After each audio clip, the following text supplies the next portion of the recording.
Congo Synthèse. La synthèse des infos de la RDC, l'Afrique et le reste du monde. Une seule adresse. www.congosynthèse.com.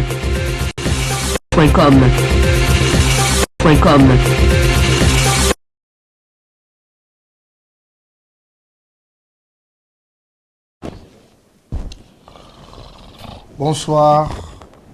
Mbote na bande konyoso bazolanda biso ba mesani kolanda biso chaque lundi na émission na biso komunango tosolana peuple.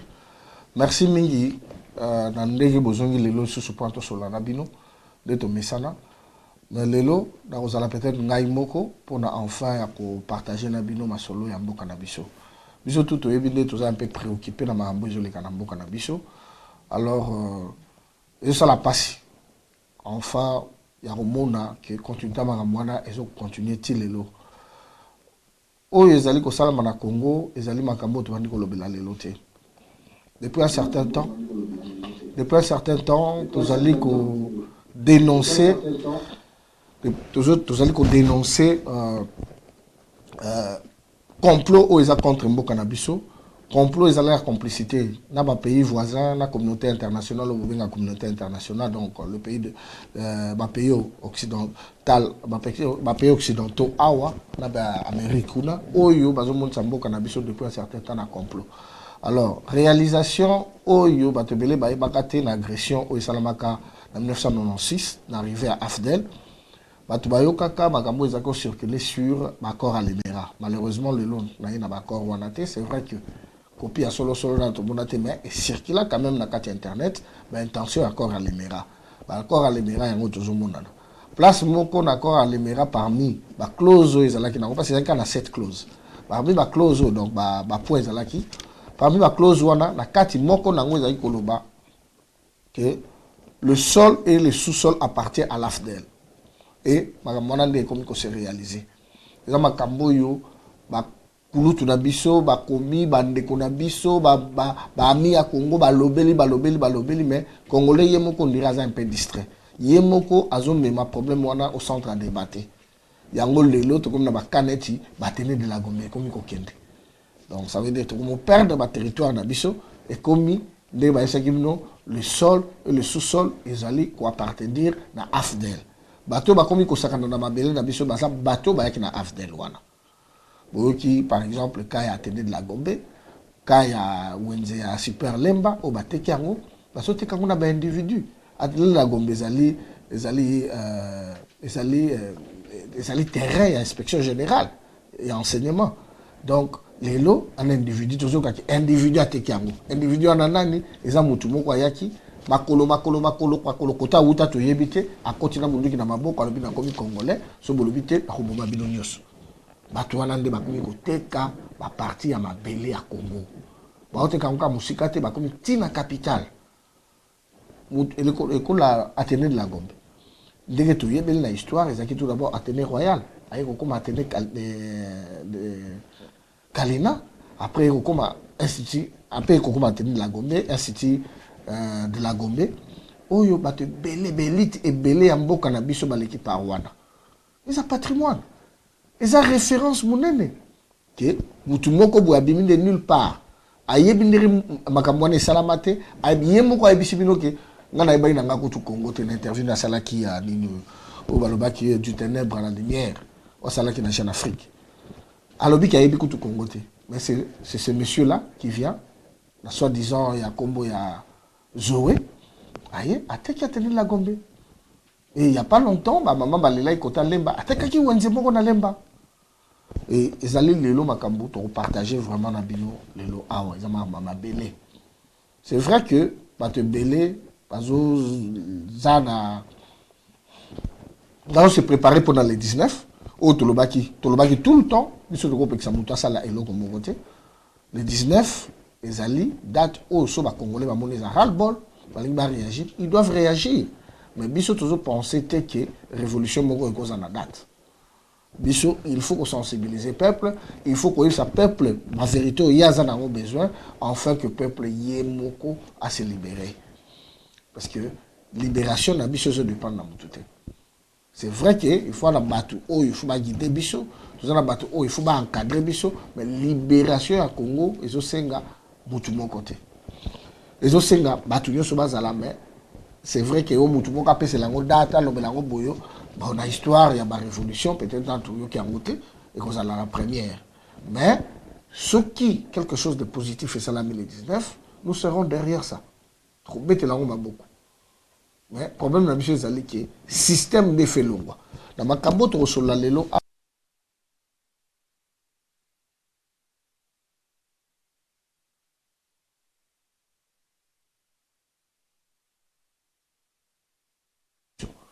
Et ali ma wandega na utuko yebisa bino que total la mboka na biso o biso tout okoli na kati o biso tout to kanisa kike to koma mikolo bonde to komi to bani ko enjoy to bani ko sala misala pour na tout servir mabele na biso tout servir mboka na biso mais lelo rien eza na contrôle na biso eza pasi mingi eza mawa mingi lisolo ngonde na lobi bandaki na 96 tant afde la zoya tellement tout ça qui a 32 ans de dictature to ndimaki ke quand même dictature on est fait quoi tous ba o ba koya peut-être bazali bato ba ko changer situation mais malheureusement to yeba kité ki bato toujours embrasser nzo kezalaki ba nina na biso ko leka kutu dictateur tout ça ki dai yango ba conséquence yango toujours vivre lelo na yebisi mo makaba afdel na yebisi mo makaba ya ba accord ya lemera les koloba et l'accord à l'Émirat les se réaliser les lots. L'accord wana les se réaliser les lots. Tout ça qui est mission à te parler qui sur la frontière na biso zokende. Te parler qui sur 87 600 km² à Congo et zali déjà amputé. Si ba kati yango. Est-ce que capable de la bino na poisse. Te parler qui sur te l'axa qui vidéo où Herman Cohen yemo kwazoloba il y a 2 ans ou une année que pour le département d'État américain le Kivu n'appartient plus au Congo. Mais mais pourquoi pour Makambo sur les Zoloba Mabongo tous en a politiciens soit disant dans le Parlement tous en a politiciens ou bazali soit nos zones d'opposition tous en a politiciens congolais soit tous en a pouvoir mutu mon côté azolobela kama kamba frontière na biso mutu mon côté azolobela kama kamba belé na biso bako kende bako discuter bako la ba poste bako ba pesa bango ba positionnement mais pour na balobela mama belé personne hein ou ya kotomo la musapi kuna dernièrement on a vu une image sur déclaration il y a grand frère il y a un grand Rwandais au Bewa à Kinshasa c'est clair la déclaration là que qu'est-ce qu'il a dit qui m'a commissaire chef coutumier m'a nommé chef coutumier commandé bon c'est comme il faut tomber tout là chef coutumier azala ki wana lelo azawapi ba population o ya kondima ke ba nommer bango chef coutumier ko nommer bazali wapi ba kenda wapi. Alors ceux qui conscience na biso moko ezali prêter en fait à ko même biso na nzela ya solo et que toujours ko sa conscience na biso moko en disant que nous avons une crise politique au Congo bah tout le monde une crise politique était Congo est qui agressé depuis arrivé à Afdel et l'élo Congo est contrôlé. Moi ma recherche de sali to komeka ko kende ndambu en faire ou la kisabino réellement la obiso toujours fondé accusation ou toujours loba bah on a obiso toujours pour assurer que bah motu toujours le besoin solo. C'est vrai a beaucoup comme mi belé ceux qui bah beaucoup comme mi belé so butangi ba batanga ka beaucoup bah on mona pendant que non il y a des livres où ils ont décrire situation à Congo très bien. Et ça c'est pour nous ligner mutute. Au gros linga mutute mais message n'est cause très important. Au ligner mutu wana te mais joie likambo parfois likambo roye bisa ezali important. Yo joie likambo wana tika isoko lingi ete. Biso problème na biso soko lingi mutute même malobazo bimisa beaucoup mo na mabe. Mais mutu muso soso na bimisa mabe besoin nga besoin de vérité balobi ono besoin linga ete. Ou à jaloux. Oh, besoin côté la été. Oh, bonabo. Non. Le pays n'appartient à personne.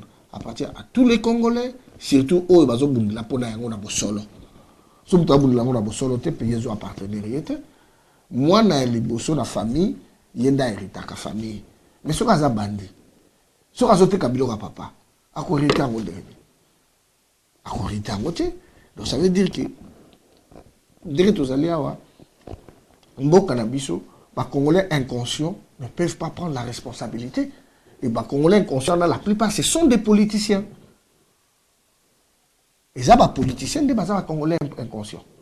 Alors, pendant toute l'émission, moi bien, quand même, bateau, il y a comme intervention, mais tout dans intervention, il y a des Rwandais. Bango moko bazolo banini pona makambo ezo le kana Congo. Pour biso to yebi ke conflit à Congo entre Rwanda na Congo ezali koyiba dès que ba biso na butu bazo zwande ba minéraux na biso. Baza na problème de ba minéraux na biso nde bango baza nango besoin ba yiba ka yango bazwa ka yango ba kende nango. Mais en tout cas, et là, comme ça, ils ont caché, où ils ont battu les colobate, où ils ont très très important, au bichot de belé, là, chaque jour, les camarades belé, les camarades belé, et battu à comprendre le bichoté. Tout comme moi, qui parlementaire rwandais, m'a ramené à Zoloba. Les Rwandais est au Congo. Je pense qu'il faut aller jusqu'au bout du processus, mais aussi faut-il aller jusqu'en profondeur du problème que nos deux pays héritent de la colonisation. Quand une partie du territoire rwandais s'est retrouvée au Congo, mais curieusement, les habitants de cette région peinent à recouvrer la nationalité congolaise à part entière. Quand une partie du territoire rwandais s'est retrouvée au Congo, quand une partie du territoire rwandais s'est retrouvée au Congo, quand une partie du territoire rwandais s'est retrouvée au Congo, mais curieusement, les habitants de cette région peinent à recouvrer la nationalité congolaise à part entière. Ce qui le gouvernement Nabiso est boy ko signé na M23 accord. Alors, je pense que ceux qui bolandi parlementaire rwandais wana asa parlementaire rwandais bakendaki na débat sur bakamba Congo na parlement panafricain na Sud-Afrique. Unande bango bakende ko défendre na 2013 après bakamba M23 bakende ko défendre position à Rwanda. So bolandi est très bien asa clair alobi bien que une partie à Rwanda ils ont se retrouvé na Congo. Et que un parti à Rwanda wana où ils ont na Congo, baza na problème, baza na nationalité totalité. Il y a Congo. Il y a nuance. La habité sur Batmalandi, très bien par Moutouana lobby. Aza parlementaire rwandais. A lobby bien que wana en 2013. Azo loba bien que parti moko ya Rwanda eza na kati ya Congo. Bomoni tina bazwa ko bunda pour na bazwa mabele de tout ça rabino. Ya lobi parti moko ya Rwanda eza na kati ya Congo. Et que ba habitant la parti wana ya Rwanda eza na Congo, baza na nationalité congolaise. Donc c'est pour vous dire bazo nga ba récupérer parti wana au bango bazo kanisa na mutu na bango ezali alors que conférence de Berlin et Salama ou bien conférence du bassin du Congo et Salama depuis 1885. Depuis wana Rwanda ezalaka kandenge ezala wana batu nyonso baleki wana ba remarquate que parti moko ya Rwanda ezalaka na Congo mais ba oyo baye batuti oyo bayaki ko attaquer biso na 1996 bango baza bata liboso ko remarquer que Rwanda mabele ne ndambu ezalaka na Congo et que bango bitumba na bango il faut ba récupérer mabele wana. Mais tu yebite et là on est biso to sali. Mais wana ezali parlementaire moko à lobby rwandais. Mais Tolanda parce que lelo deuxième cause batu bazo lelo cause oyo tozo mona pasi na ndako toyoki parlementaire rwandais na lobby yango alors bien parti moko ya Congo faut pas tout négliger yango parti moko ya Rwanda déjà na mabele na biso yango nde bango bazwa ko luka donc bazo ibaka ba minéralité balingi pe mabele ya Congo bazwa une partie de yango tout landa de konaye peu parlementaire rwandaise ndenge ye a intervenir to yoka cause nini bango raison nini bango bazo lukaka pour na baya na parlementaire nini ya Rwanda. Le Rwanda doit exercer ses droits de souveraineté et de sécurité, puisque un groupe génocidaire FDLR qui a tué 1 million de Rwandais lors du génocide de Tutsi en 1994, ils ont toujours tendance de retourner pour achever ce qu'ils n'ont pas pu terminer lors du génocide de Tutsi en 1994. Monsieur le Président, notre voisin le Congo n'a pas l'autorité sur toutes les parties de son territoire. C'est la raison pour laquelle il y a plus de 20 libériens. Monsieur le Président, je recommanderais que, comme mon frère du Rwanda a dit, que le pape envoie une mission d'information au Congo en guise de connaître la réalité de la cause de l'insécurité au Congo. Parmi les recommandations qu'on a déjà prises comme décision lors de la session prochaine, Monsieur le Président, on a encore précédente, merci. On a encore dit on a recommandé que le pape peut envoyer une mission d'information au Congo. À ce qui concerne, Monsieur le Président, que le Rwanda peut négocier avec le FDLR, comment, où et quand, avec le génocide, Monsieur le Président, ça pour moi c'est impossible. Merci, Monsieur le Président. Monsieur le Président, depuis 2 décennies, donc, le Congo... Adeko, Moni Binomoko Bolandi intervention, il y a parlementaire rwandaise wana. Oyo, pour naïe, ils ont reconnaître que bah FDLR, dans la République démocratique du Congo, et qu'ils ont accusé bah FDLR, bah génocidaire, et bah génocidaire Rwanda, bah la Congo, et bango bah qu'on négocie dans bah génocidaire té. Mais si on négocie dans bah génocidaire té, problème y a Congo ils ont nini pour na garder bango. Nous avons un problème à Congo té pour na garder bango. Donc le problème est allé que bazo luka prétexte ou que bazo luka ba raison nini bango ba roki ko ça la présence de bango na territoire na biso. C'est pour cela que bah ont utilisé astuce wana yaba Banyamulenge comme ba génocidaire oyo basaki génocide na Rwanda selon bango na 94 de bakimaki na Congo et bango ba ko négocier na bango te so ba ko négocier na bango te mais problème ya Congo ils nini parce que Congo azaki na makambo na bango te. Pourquoi te ko souffrir et pourquoi communauté internationale oyo azali responsable à ba réfugiés rwandais azoko ko intervenir te pour na atia bango ba solo là. Toujours c'est nos problèmes à mabele na biso, ils ont problème ba tout le temps ba loba mais toujours landa, toujours comprendre te ba raison. Ba raison yango toujours l'axabino et toujours l'axabino sous ba intention na ya Rwanda, na ya communauté internationale afin que le Congo soit balkanisé, afin que tous a toujours na ce problème il y a insécurité na mboka na biso. To landa moi muke parce que alobi makamba Banyamulenge. Alors makambu ya ba rebelle bango bazo kima ba rebelle ba kimisi ba rebelle ba ko négocier na ba rebelle te au même moment bazo déclarer que mabele moko a Congo ezali ya bango toujours batisco problème ni bango bazanango bazo ya ko attaquer Banyamulenge na territoire na biso ou bien bazo yande ko luka ko recouvrir mabele o ya bango na territoire na biso na ko piller biloko na biso. To éviter problème na bango ezanini parce que ce qu'on l'a dit bango balobaka toujours oh non baza na problème ya sécurité na Banyamulenge parce que Banyamulenge basalaki génocide na Rwanda selon bango na 94 bakimaki na Congo bazo banga ke Banyamulenge bazonga lisusu na Congo afin que ba créer bazonga lisusu na Rwanda ba créer insécurité wana ba bana ko moma bato wana prétexte ya oya mwasi raison moko Surtout les parlementaires à Mobali, il y a un problème à Mabélé. Mabélé, na Bango, ils se retrouvé dans le territoire congolais. Ils ont intervention dans Bango. Mais tout le monde, avant Kagame, ou un premier ministre, les lois opposants, il y a Rwanda, il y a sur intention, sur Baba Nyamulenge. Des analyses, j'ai vu même des Congolais qui ont appris qu'il existait une ethnie Banyamulenge et qui l'ont appris peut-être ici ou dans la presse. Hein. C'est quoi ça Banyamulenge? Puisque moi j'ai été à Mulenge quand j'étais jeune.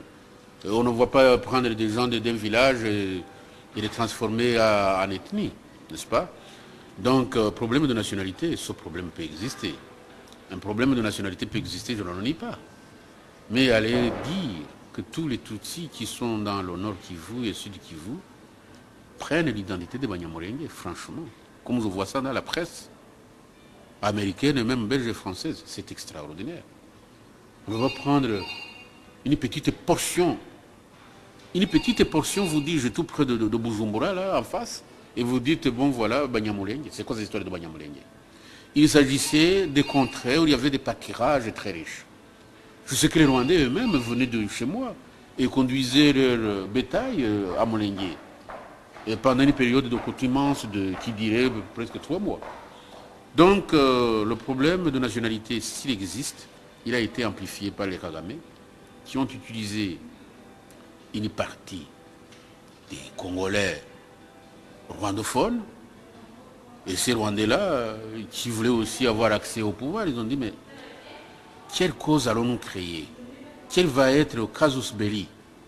Nous allons dire que bon, on ne veut pas de nous. Et puis on cause des contradictions dans la région du Massissi et puis dans la région du Sud Kivu. C'est ce qui s'est passé. Parce que ces gens, chaque fois qu'ils se battent, il faut créer une cause qu'ils exposent de façon floue sur la scène internationale, basée sur l'extermination des ethnies, et on l'accepte. Qui semble connaître mieux la situation de cette région plus que nous. C'est extraordinaire. Il vous diront, mais non, c'est pas comme ça que ça s'est passé. C'est comme ça que ça s'est passé. Je sais que les gens plaident pour dire non, Mobutu s'est organisé pour massacrer les populations du nord du Kivu. Franchement, c'est extraordinaire. Si même il y a des Congolais qui le disent, je pense qu'ils doivent vérifier ce qu'ils ont dit et étudier profondément. Il y a l'élément ougandais et l'élément rwandais. Il y a l'élément Museveni et l'élément Kagame dans tout ce qui s'est passé au Congo. On ne pouvait pas attaquer le Congo sans chercher des causes. Refus de nationalité, les Interahamwe. Voilà. Alors, on explique. Oh, merci Ningi Dabandi Tolandi, Premier ministre, ancien Premier ministre rwandais. Ndenge Yemo Alobi. Alobi Batouana, donc Azolo Baba Tutsi. Rwandais, à chaque fois, balinga kobimisa guerre moko na région wana balukaka toujours cause, ba créer ka ba cause oyo bakoki ko exposer au niveau de la communauté internationale pour la base ba appui. Alobi, il a expliqué, abi ayebi pem kota Mulenge nyonso wana ayebi yango. Et ba cause wana o bango bazo créer. Yango tozo yebisa bino lelo ba cause aliboso au babima nango boyebike ezalaki bazobunda ba ethnie minoritaire touti tant ba ko comprendre que ba congolais babima comment ba tout ba cause à la minorité par rapport à quelle tribu parce que ba tribu nyo so Congo est minoritaire par rapport à ba tribu misusu donc bino ba minoritaire par rapport ba longoli ni protection ba comme yo ba FDLR mais kalatel ba longola ba FDLR ba ju ba comme il se problème à Mabélé binomo bomonaki ndenge na utaki koloba yango ndenge bayuti ko installer chef coutumier et chef coutumier on a batie oya kalaza wapi to bi poser ma question population oyo ezalaki kotosa chef coutumier na bango wana population neke wapi pour na ba installer boyo après avoir massacré ma chef coutumier après avoir massacré la population ba bimisi bisu kutu ba bimi de toujours comment na ba solution wana bo mona ba implanter les bino tout un chef coutumier oyo bango basali kosala la ndenge toujours avancé na masolo na biso to mona ke so totali déjà makambo tout to lobby to landi ba intervention ba parlementaire wana to landi intervention ya premier ministre ya ancien premier ministre à Rwanda tokomona intention ya mabe oyo eza na nsima mutu ya bandeko na biso ya Rwanda na communauté internationale. Tokoya na communauté internationale pour expliquer mpe tolakisa intention na bango ya mabe. Mais avant tokóma na communauté internationale, on préféré tozwa lisusu intervention toka intention ya Kagame na makambo oyo nyonso ezoleka na Congo. Bakan ya baréfugié wana. Je pense qu'on ne peut pas avoir une telle gourmandise et nous devons nous contenter de notre petit territoire, le Rwanda. Alors, M. Kagame croit que le Rwanda n'est pas suffisant. Souvent, il a dit en anglais, it's like a district of Uganda. C'est comme une petite province de l'Ouganda. Donc, ce n'est pas suffisant pour lui. Et on doit aller chercher les frontières qui existaient avant 1885, lorsque la conférence de Berlin a été organisée. Qu'est-ce que cela veut dire? Ceci veut dire que nous devons engager une bataille contre le Congo, mais ne l'engagez pas contre l'Ouganda, puisqu'il y a une partie du territoire rwandais qu'on appelle le Bufumbira. Ils n'en parlent jamais. Alors, ce qu'ils veulent, c'est écraser les Congolais, écraser le pouvoir congolais, exploiter le Congo, tant que le Congo, d'après ce qu'ils disent, reste inorganisé, donc nous pouvons l'organiser. Et comme ils ont cet appui de... Ils veulent les appuyer et dire, oh, écoutez, ce sont des meilleurs organisateurs qu'on ait vus en Afrique. Je vous dis franchement qu'en ma qualité de Rwandais, engagé politiquement, je ne peux pas soutenir une telle politique. Bamama batata bandeko touti kolanda ex-premier ministre rwandais, ye aza opposant ya... Ndeko bino mo bolandi premier ministre rwandais, ndenge lobby, a pesi d'intention. Oyo batuna batuti Rwandais baza nango vis-à-vis à pays na biso. Eza ba déclaration ba congolais parce que biso to ndimaka vous mettez toujours mutu so musika dazo ebisa biso. Wana za premier ministre rwandais, ex premier ministre rwandais azalaka. Ye nde azopesa ba intention ya batuti rwandais au bazala. Quand nous discutons politique, c'est bien beau. Mais eza préoccupation na bangote. Parce que vous contrôlez la politique en Boka Nabisoté.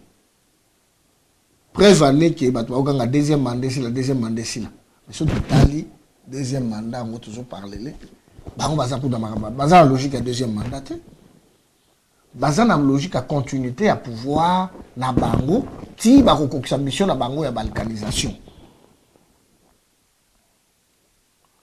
Mais pas mission de balkanisation les années. Mais l'autre point, c'est toujours le bon dans ce ma belé, banini. Au balobi qui partir ma beleza na kati au bango ba on va récupérer. C'est ta complicité avec la communauté internationale. La fois passée tu l'acceptes nos cartes. Et je pense que carte en haut il y a les choses tu l'acceptes bino. Donc et ça en complicité na bango. Carte yangwana au balobi qui bazo sala République unie du Kivu. To yo kama solo oyo bato baza na Angleterre ba yebi to landa batumoko na Birmingham. Sabo utanga komone lelo. Oyo babandaka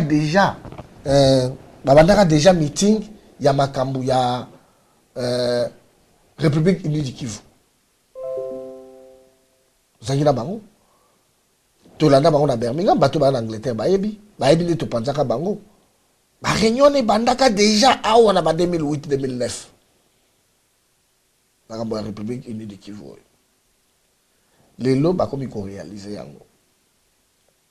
So, Bolandi parlementaire rwandais, Bolandi Oya Mwasina, Oya Mobali, Bolandi premier ministre, Boromona qui, tout ça à côté de ya makambo, tout ça, Bisaka Bino, ya Mabele.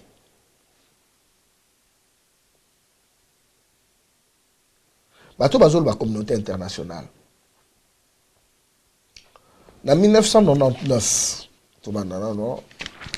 en 1999, déjà, en avril 1999, Banyamulenge bazake pa na biso. Oyo bakota kana 94. Bafungolaki bango ba frontière. Bakota. Boyebi ba intervention salama so botala l'Afrique en morceaux. Ndenge déjà qui fait Mobutu apesa ba aéroport na opération turquoise au bakota qui après wana la pression tango Laurent Désiré Kabila non tout à Kabouani na batu na ye bayaki na bango. Pression, communauté internationale, résolution à ONU et Bimaki. Wana tanga résolution nyonso ezati, mais batu oyo balingi baki otaka koluka résolution wana eza na ngo na internet. Eza ni résolution 1234 ya 1999. Autant à quelques lignes ont intéressé biso. Après avoir lobby, yoka ba solution bango bazwaki. Ya liboso ba lobby bon.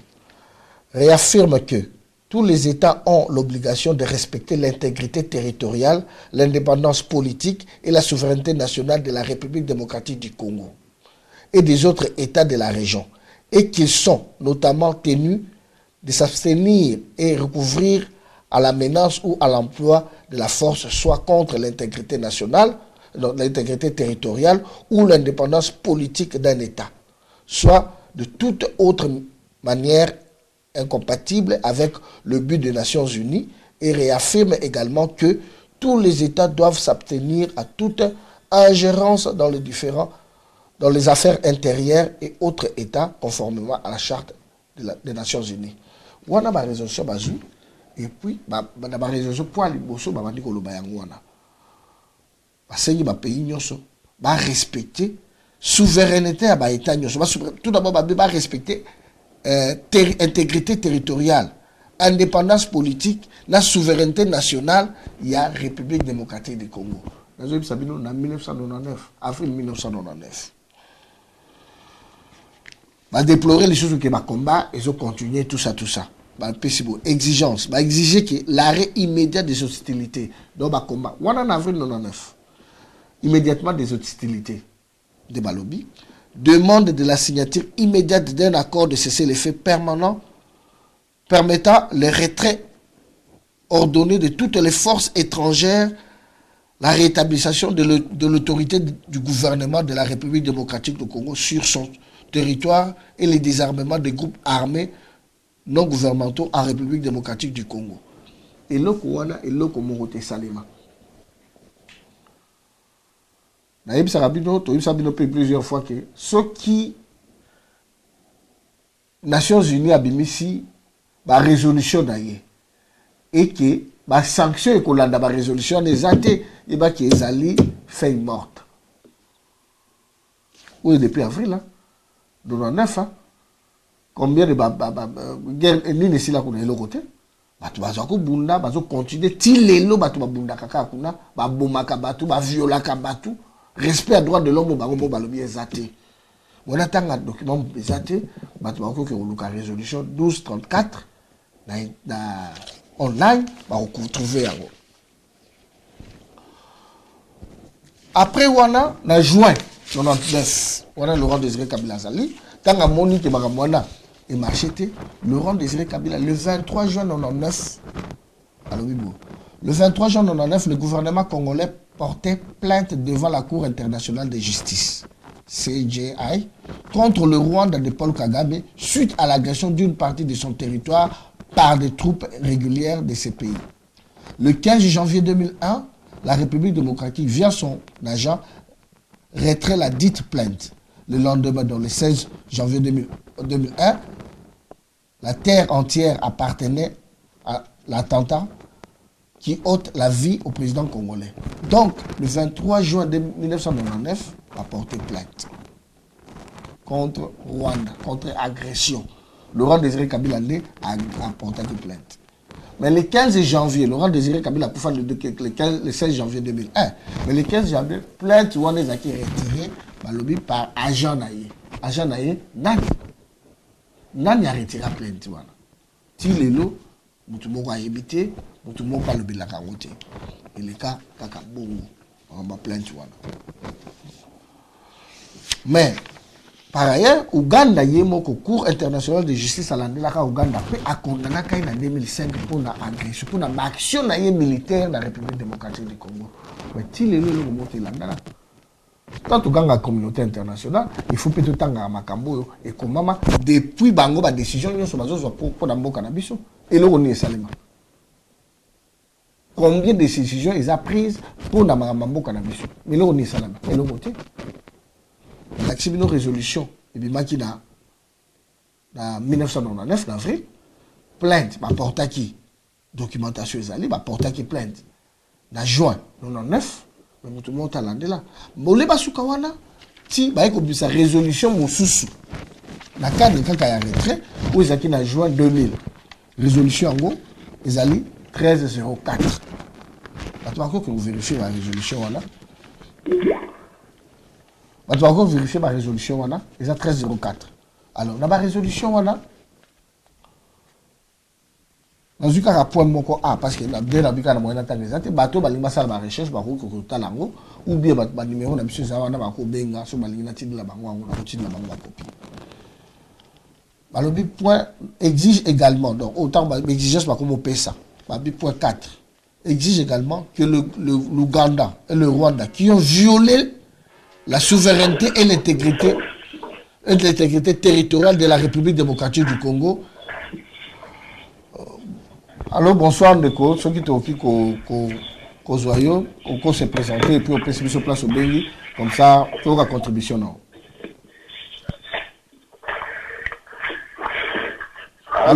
Allô, bonsoir. Ah oui, bonsoir. Merci, Kopo Samaloba, Bolimbisi. Moi, il y a un Kopo Samaloba. D'abord, nous avons souhaité Happy Birthday, bon anniversaire, Motama Enamu, Lumba Yoto, président de la CRC, donc mon président, quoi. Vraiment, merci à toi, Natanayo, et puis, la journée à l'élo, par exemple, à la famille. Au Kabola, moi, l'aime champagne, tout, moi, vin, tout, moi, jus, la bana. Mais, na bolingo, na yo, zana, on peut ma belle, na yo. Oye, ko partager na biso ba congolais, réalité à mboka. Et puis, obilisi, makambo ya motuya. Oyo, yo, soti congolais, azola na poko alelo, a comprendre de karaté. Les âmes mawa mingi. Biso bato tozolanda na ndenge ya ba computer, ba phone, ba iPad, ba belé tozomona makomi ya bandeko na moi ndo mo akomi wana na obana na lika makomi ya ndeko alobi ke mission pourquoi lingala fallait les français tout na swahili je crois.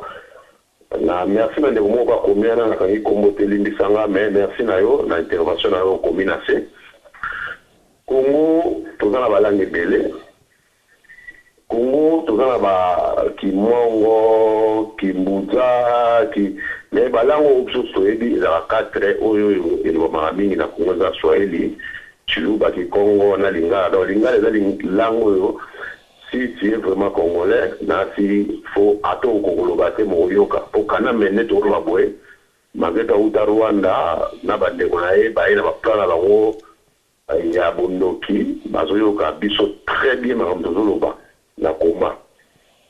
Alors, je crois que ça l'effort, au Linga, la police, les autres langues, le congolais, tout, à Yokarapa, le Bakayango.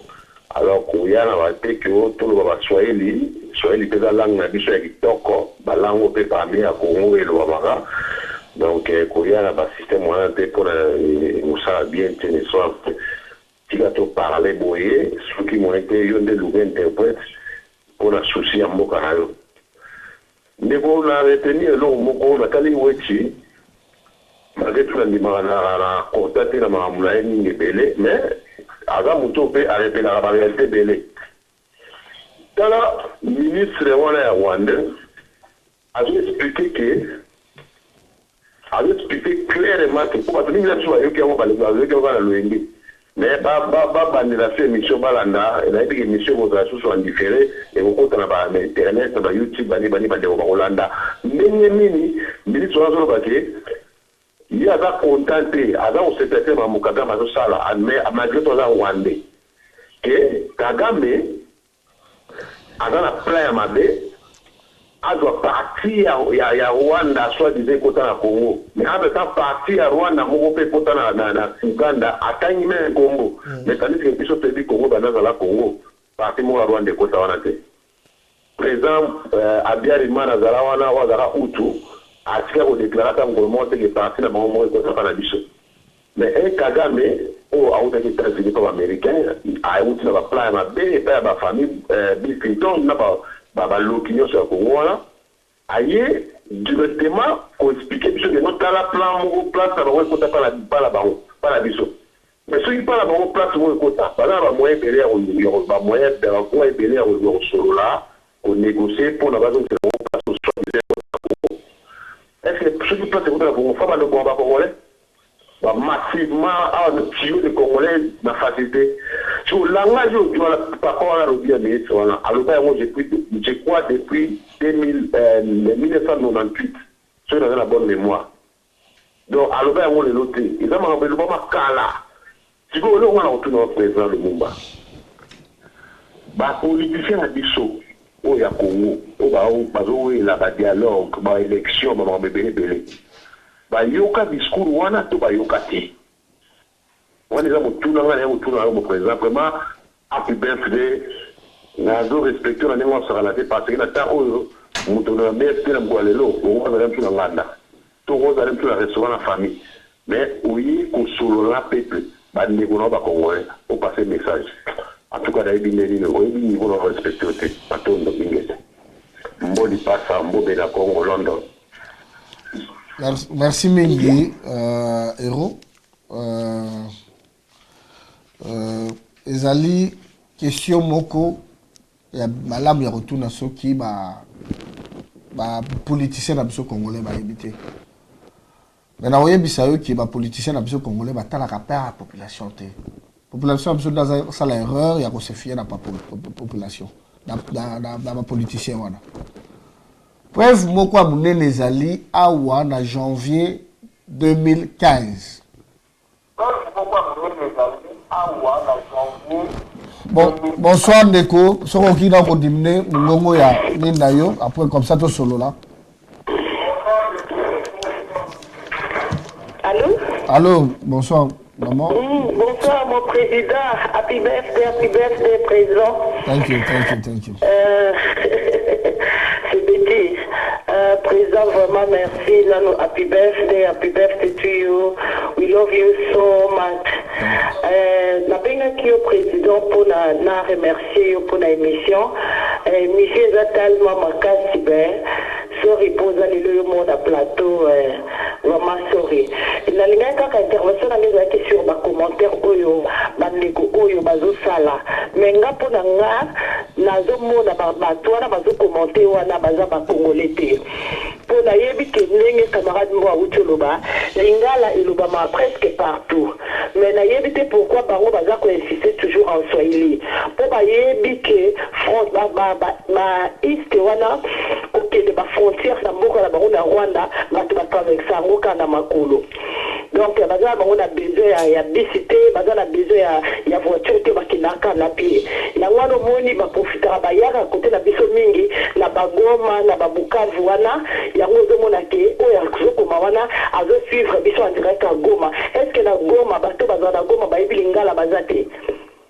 Donc bato nyonso baza na Goma balobaka swahili. Bon, ce que bateau bazana ba Congo ba olobani to ba dosa la permission kana ke Congo. Mais yebi ça président vraiment na zoka mawa. Omoni na yoka mawa po na bateau wana te po bateau wana baza ba congolais te. La zala mawa ba congolais te on baza associé mboka na biso te.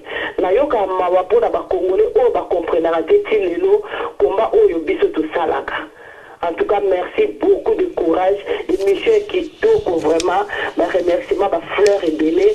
Et pas na yo, na la grande damoiselle derrière yo, maman Jolie. Bisous. Merci, bye. Merci Mingi. Merci Mingi, bande konyoso benginga ma beti ma papambo. C'est vrai, merci pe na basuwa na bino. Mais na ngina continuer koloba que pour les politiciens de Kombo Beno pour ça question de bosso les politiciens baza conscient ya makambo ezoleka mais comme bazo défendre le peuple té ba ko ko lo makambo wana té na ko pese exemple na lobi na janvier 2015 awa bonsoir Ndeko oya mutu ko benga soki ko se présenter.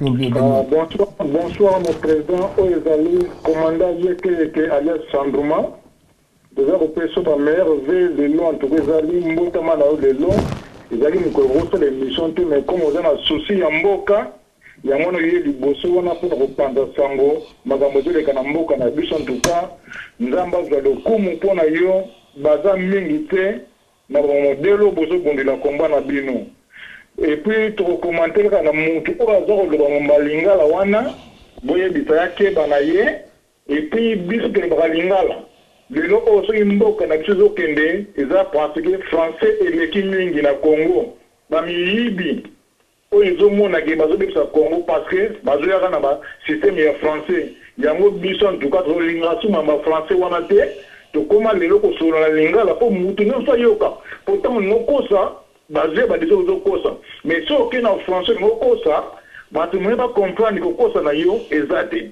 donc yango ntuka biso moko tozotelema mpona koremercier makambo oyo ozoloba liboso ntuka ezofungula peuple congolais matoi na miso amona ndenge moki Kongo na biso basi bakotela biso na bato ya bamindele Kongo na biso bamindele te bakolibera ngo toyebaka bandeko tolobaka makambo chaque fois communauté internationale ce sont des miyibi basakana na barwandais na baougandais na batanzanien mpo bakomassacre biso yango biso abundeli ya mboka oyo na zone rouge tozotelema mpona kononse bamakambo ezoleka na Congo tokokotika ngo te en tout cas matondo zwa lokumu mpenza na biso wumela bamerve bafrere pamba kwa merci beaucoup tokomona na mbala nsima. Merci mingi commandant Sandrouma nde nazalaki koexplike epa ndekombo ke bapoliticien na biso baza na souci ya peuple te. Problème na bango ezali mingi bango moko mabumu na bango baposte na bango bomona politicien akouta mutu tozo par exemple le roi Thomas Lohaka azaki na MLC complètement parti opposé na PPRD mais directement longo a kotimba la moko na majorité présidentielle ozomona babiloko majorité tout d'abord présidentielle ya barwandais omona biloko wana oko compter na bapoliticien nini baparlementaire oyo na uti kolakisa bino ya barwandais oyo en plein parlement sud-africain panafricain parlement panafricain seulement na Sud-Afrique bazoloba bien que problème na bango ezali parti moko ya Congo ezalaka na Rwanda parti moko ya Rwanda ekota na Congo mais tant bazaki na kati ya débat wana ba parlementaire congolais bakende bazala na kati bazonga na Kinshasa esama na 2013 balobani bakosa bino ke to gagner guerre ya M23 mais tant que na ba négociation dans la négociation à l'Okuta. Banane ba gagner kuna na négociation. Si ba Rwandais, bango de ba amnistie, bango de ba pesi bango liberté nyos. Pour na bomona ke tout ça na contrôle te. Et ba politicien ba lingi ko dénoncer biloko wana te. Quand bango bazwa na mabamba politique yango biso tozozonga tout le temps ko zongela ko lakisa bino. Et toujours lakisa bino même communauté internationale tozocha motema. Oh non, abwaki signé, o asalibo na lakisa bino deux documents signés par l'ONU. Résolution 1234 la résolution 1304. Bon nous kayango na internet ezali botanga bino moko botanga ba poeze belé aussi ba décida ce qui on y appliqué ki yango. Ndenge alobaki appliquer makambo na epa Kadhafi ou bien pas Saddam Hussein ndenge l'autre parlera sur makambo o guerre te o e bazo violeté de makambo ici là. Comme nazaki ko avancer ba de côté langue ba congolais il faut balimbisa biso. Tous on a 4 langues nationales. Ngana ebolo ba Swahili te. Ce qui était dans la manopée comme Maxata Mouamke na Swahili, na Kikongo, pe na Chinois. Mais tous on a 4 langues nationales, tous on utilisé mon corps. Pourquoi tous on utilisé les gars? 1. Biso bato belé babimi bazan la 4 diaspora, lelo, la plupart soit en Angleterre, comment on le anglais. Na bana bakoli, ba en Allemagne, comment on le allemand. Ba bazan na soki na Singapour, comment on le balanga ba ya côté kuna. La langue est comme diverse. Seule langue oyo, même les Congolais babimi, na banda pour bango moi mukelo ba maza lingala. Et puis deuxièmement, il faut privilégier la langue na biso. Pourquoi? Parce que la discussion est aussi na langue na français. Bonsoir les cotos, tous on décroisant le téléphone. La contribution na. Allô? Allô, bonsoir. Oui, bonsoir. Et là, monsieur Patrick Abénia, parti en France. Merci Patrick. Vraiment, merci pour la fidélité. Mon souci pour Namboka. Et puis ma contribution est toujours positive. Merci Patrick. Oui, Oui, l'autre n'a poussé. On a un point de vue où il y a eu médecin qui est une opposition. Maintenant, on a la politique à vaincre. On a la politique. Il y a les qui n'ont pas le na Congo, tu as un bataille, mais tu as un bataille instruit. Donc, tu as un bataille instruit, mais tu as une classe éveillée, à faire un doctorat. À ça, on a instruit, mais on a une maïlité. Pour que nous maïlé, on a biso, on a battu.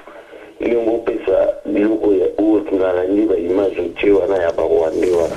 Vous vous rendez compte que Mboka Mobimba, vraiment, qui a mis le pouvoir dans cette île, Mboka est dans la carte d'identité nationale. Mais qui m'a dit que ça va dans Mboka, pas dans Mboka, gauche à droite. Parce que les gens qui ont dit que Mboka est Mboka, et Mboka a toujours toute occupation. Tu as toujours un problème là-bas. Donc, évidemment, les cas pour la CISA, les frontières, tout ça n'a pas été au Parlement, Parlement va politique à alors moi, il y a une opposition qui est à combattre les gâteaux et amoureux. À vous, ça n'y combat, ça va être on va de la tête, voilà. Donc, il va passer. Il va passer pour éviter les tout ça là. Donc, point de vue, merci Mingi Patrick, merci vraiment de la contribution. Et là, autour ça, les alliés qui conscientiser le peuple. Personne n'a freiner le peuple, ce qui a commis la besoin de liberté. Liberté à Moutou, ata aux alliés nani. Ata aux alliés au bêta kabatunde nini. Mais au bêta Moutou le lobby, mais ce qui a lobby qui a la liberté naïe, ti yon a ma cache no badokima. Donc, tant que toujours les politiciens basés, il y a un passage moko, oyo, tant que condamné qui Ouganda la Cour internationale de justice pour la violation naïe la territoire congolais. Yoka passage oyo acte d'agression armée. Yoka Makamouva Lobaka. Nous sommes très contents que la justice internationale ait finalement entendu nos arguments, a déclaré Henri Mouva Sankani, un porte-parole du gouvernement congolais, ajoutant que son pays réclamait 6 à 10 milliards de dollars de dédommagement à l'Ouganda. Le règlement du tribunal stipule que les parties peuvent négocier entre elles d'éventuels dédommagements, mais les juges ont fait savoir qu'ils jugeaient approprié la somme évoquée par Kinshasa. Balobaki, Ouganda fout entre 6 à 10 milliards. Et moi, on va s'encarrer, le secrétaire général. Il y a des gens qui ont encouragé décision, il y a une. Et vous avez la même question aujourd'hui. Pour nous, on a des politiciens. Le Congo n'a pas de politiciens. Le Congo a besoin de politiciens. Azana batu oyo bazuta la mabumu na bango. Compte tenu de la communauté internationale, un document c'est un document de la communauté internationale. La résolution depuis 2000, Rwandais babima, na Ougandais babima na territoire congolais. Mais tout l'élément, il y a Moutumo Azaka, premier ministre na Congo, il est à l'Oba. Pourquoi babima quitté et puis Makamouana ndenge bima kate. Tout l'élément naïe. Je pense que c'est intéressant. Même sur Tolingi Moutouté, je pense que Mahaloba ya Batu Misusu, ils allaient d'éléments moko, il faut tout Kananango, parce qu'il y a un écoïdé un jour. Surtout Roland d'éléments, voilà. Canabiso. Tolanda, ex-premier ministre rwandais, monsieur Twagiramungu. Monsieur Kagame n'avait pas besoin d'aller régler ce problème jusqu'à Kinshasa, à mon point de vue. Est-ce que je décide avec mon gouvernement que tous les réfugiés devaient quitter le territoire de mon pays au plus tard le 31 décembre 1995 et que le président Mobutu me dit ce n'est pas comme ça, prends une position contraire et je reçois de la communauté internationale secrétaire général des Nations Unies, Boutros Ghali, le sous-secrétaire d'État américain, George Moose, le directeur pour Afrique, Rochero de la Sabrière, pour me dire, écoutez, non, il faut suivre la voie du président. Il ne faut pas vous opposer au président sur ces chapitres. Alors que toute la population du Kivu avait mobilisé ses moyens de transport pour aider les réfugiés à rentrer. La vérité, c'est que la communauté internationale ne voulait pas, alors que la même communauté internationale, par 2 résolutions du Conseil de sécurité, a voté le déploiement des forces multinationales qui devaient constituer les couloirs de sécurité pour permettre aux réfugiés de rentrer dans leur pays dans la paix et la dignité. Cette même communauté internationale reviendra sans que les résolutions du Conseil de sécurité aient été démenties par d'autres résolutions, qu'on ne déploierait plus parce que le Rwanda venait de bombarder les camps des réfugiés et que tous les réfugiés sont rentrés. Ne sont plus rentrés dans la paix et la dignité. Sont rentrés avec baïonnettes sur leur dos. Non.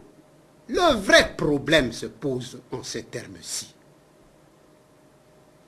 Si les réfugiés étaient rentrés dans la paix et la dignité, que le secrétaire général Boutros Ghali ne cessait de répéter, ils allaient récupérer leurs biens, leurs maisons, et allaient exiger des élections. Et en vertu des dispositions de la Charte des Nations Unies, un homme, une voix, les Hutus allaient revenir au pouvoir. La communauté internationale, Kagame et son pouvoir ne voulaient pas cela. La communauté internationale a le génocide sur la conscience et devait se décharger de cette conscience, de ce génocide, d'une manière ou d'une autre. J'ai pris contact avec le secrétaire général, par 2 fois, à l'Assemblée nationale des Nations Unies de septembre 1994. J'ai été invité par le secrétaire général pour prendre part au Conseil de sécurité en 1995. Il avait été entendu que je devais convaincre le membre permanent du Conseil de sécurité pour qu'il donne de l'argent de façon à permettre que le réfugié militaire et civil séparés puisse être installé loin de la frontière, conformément à la Convention de Genève et à la Convention de l'OUA. J'ai montré les sites à la Commission des Nations Unies qui a été dépêchée auprès de moi. La Commission a visité les sites. Lukandu, Irebu, Kongolo. Mais lorsque la Commission a fait son devis, le secrétaire général a trouvé que c'était trop cher, on ne peut pas le faire. On n'a jamais séparé les militaires des civils. On les a laissés sur place. Je me pose une question. L'armée rwandaise ne dispose, ne dispose pas d'une force aérienne. Ni avion, ni pilote. Avec quoi a-t-on bombardé les camps des réfugiés? Qui a bombardé? Je sais qui a bombardé. Le moment n'est pas venu. Mais je renvoie ceux qui m'écouteront aujourd'hui de lire le livre de Bernard Debré, Le retour du Mwami. Il est révélateur.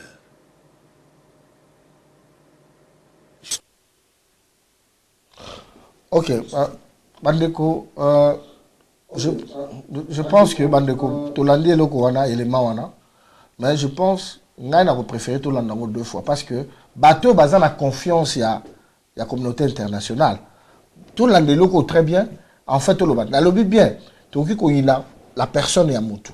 na makanisi na ye na ndenge tolobi ki to sepelate nyo sezali même ba bloko to chaki na tsholo epeza ba Rwandais o bazonga bazo territoire na biso mais ba témoignage na bango est très important to kaka yango est très important na senga na reja balancer sur le Kouana tout l'anango attentivement na batu oyo bazo sa la confiance la communauté internationale dans l'activité déjà ba document oyo bango ba sala mais jamais ba mettre en pratique toujours de la élément et puis on peut trop avancer. Que je décide avec mon gouvernement que tous les réfugiés devaient quitter le territoire de mon pays au plus tard le 31 décembre 1995 et que le président Mobutu me dit ce n'est pas comme ça, prends une position contraire et je reçois de la communauté internationale le secrétaire général des Nations Unies Boutros Ghali, le sous-secrétaire d'État américain George Moose, le directeur pour Afrique Rochero de la Sabrière, pour me dire écoutez, non, il faut suivre la voie du président, il ne faut pas vous opposer au président sur ces chapitres. Alors que toute la population du Kivu avait mobilisé ses moyens de transport pour aider les réfugiés à rentrer. La vérité, c'est que la communauté internationale ne voulait pas, alors que la même communauté internationale, par 2 résolutions du Conseil de sécurité, a voté le déploiement des forces multinationales qui devaient constituer les couloirs de sécurité pour permettre aux réfugiés de rentrer dans leur pays dans la paix et la dignité.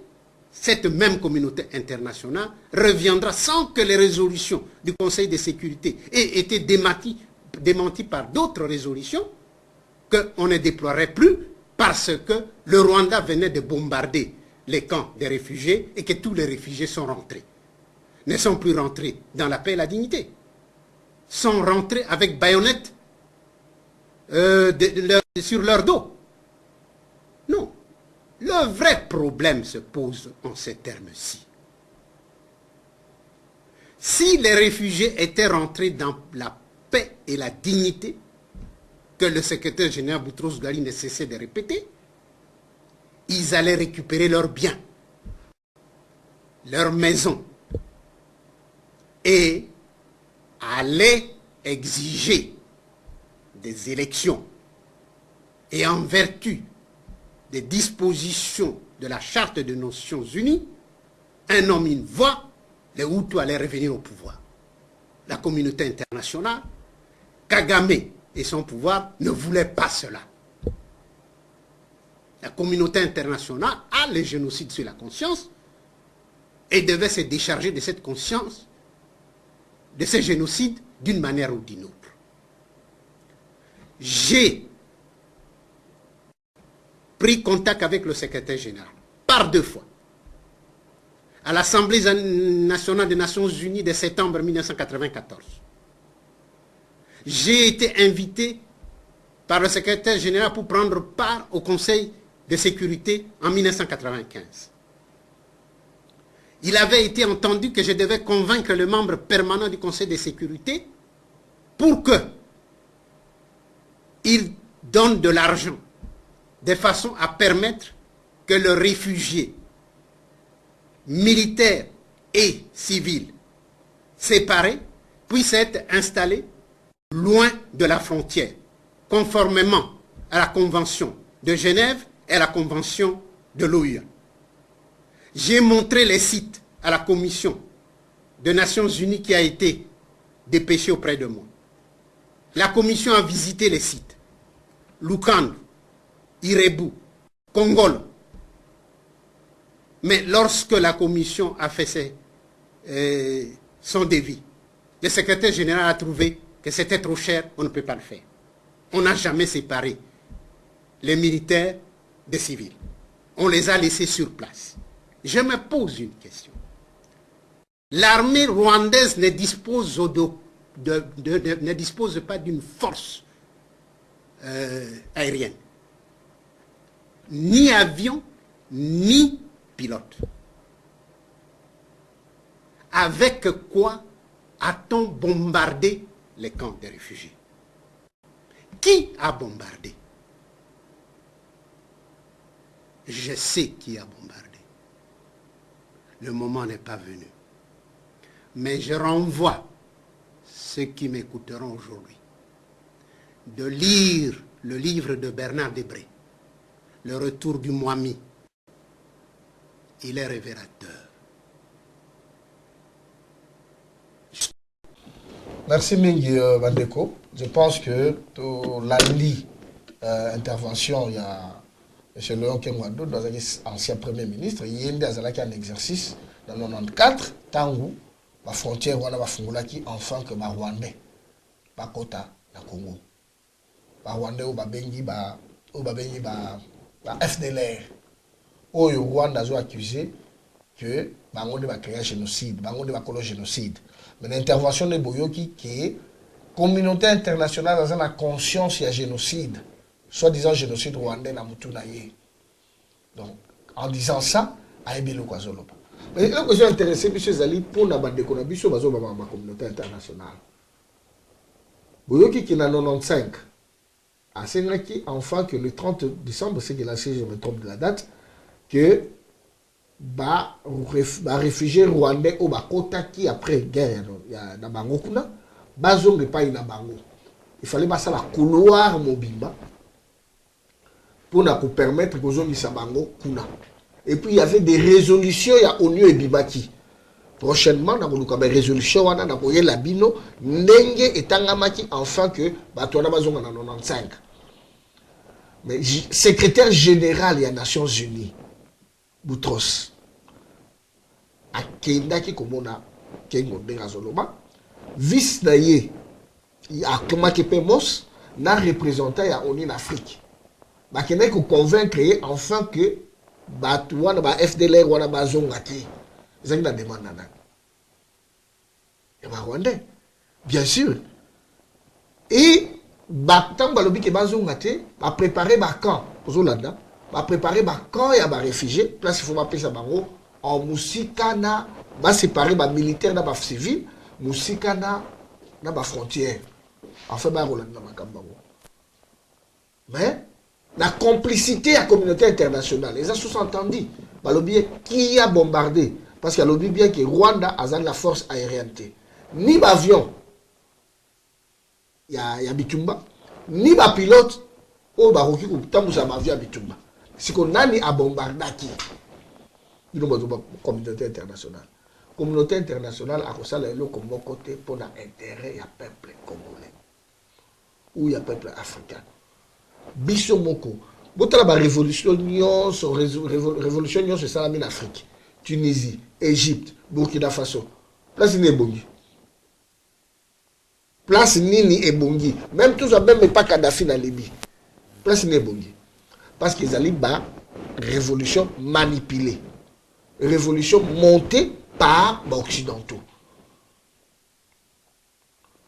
bango ce qui s'est passé le 4 janvier 59 ils avaient un contrôle la bangoté c'est pour cela qu'ils nous ont précipité à donner fausse indépendance pour nous maquiller pour nous rejoindre pour nous travailler enfin aya ko boma indépendance à l'okuto bango ba pesaki c'est pour ça qu'ils ont utilisé Mobutu.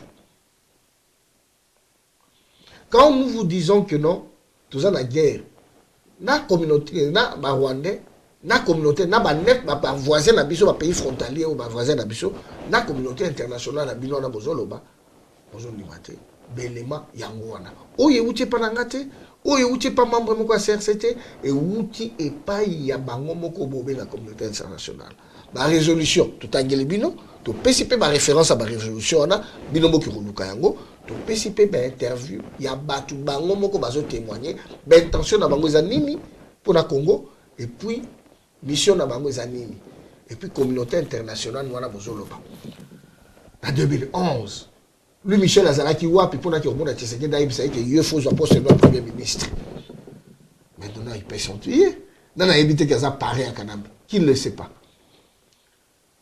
ba défilé autour mon représentant Obama et tout ça tout le monde qui bango nana oyebi nanyo yo akidaki pour la première fois dans l'élection qui Kanambe en 2014 comment il s'appelle, Kerry. 2014, ouais, 2014. Oh, vous voyez qu'il y a un lobby, hein, mais il est là, comment ils ont continué. Place, moi, comme aussi, vous voyez qu'il y a d'autres sanctionnés Kanam. Par exemple, c'est la liste, une liste, et bateau va sanctionner. Mais nous avons sanctionné, c'est Kanam. Ceux qui baliment la voie dans la constitution de Bangbasala. Mais nous avons dit que nous avons dit que nous avons dit jour moko to sanctionner yo. Mais nous avons dit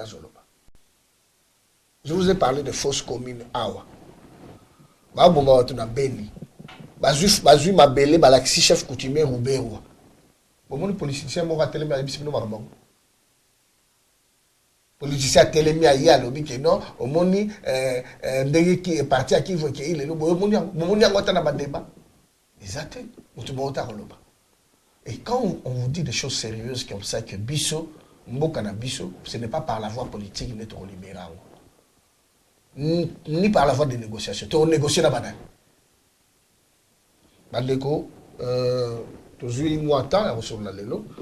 je pense que l'émission Oyo, Batebele Baotalango, Torumbeka Koya, la mission en campagne, avec l'évidence, il y a beaucoup de soi-disant communauté internationale, soi-disant, enfin, il y a qui Sabino. Mais comme toujours le bas, Oyo, ils ont peut-être, monsieur Balingo s'est documenté.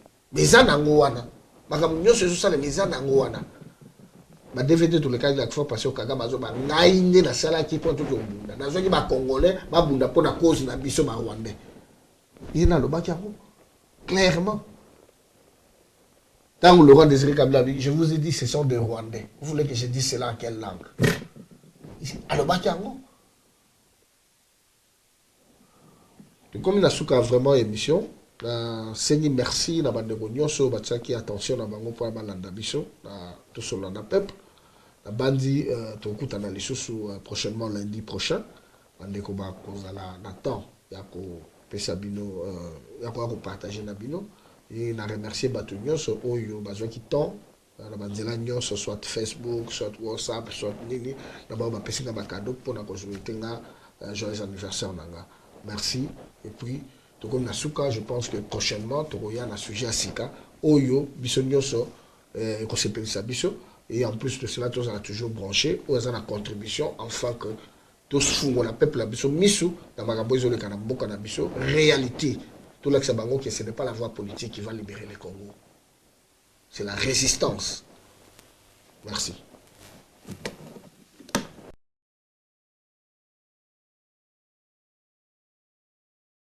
Congo Synthèse. La synthèse des infos de la RDC, l'Afrique et le reste du monde. Une seule adresse. www.congosynthèse.com.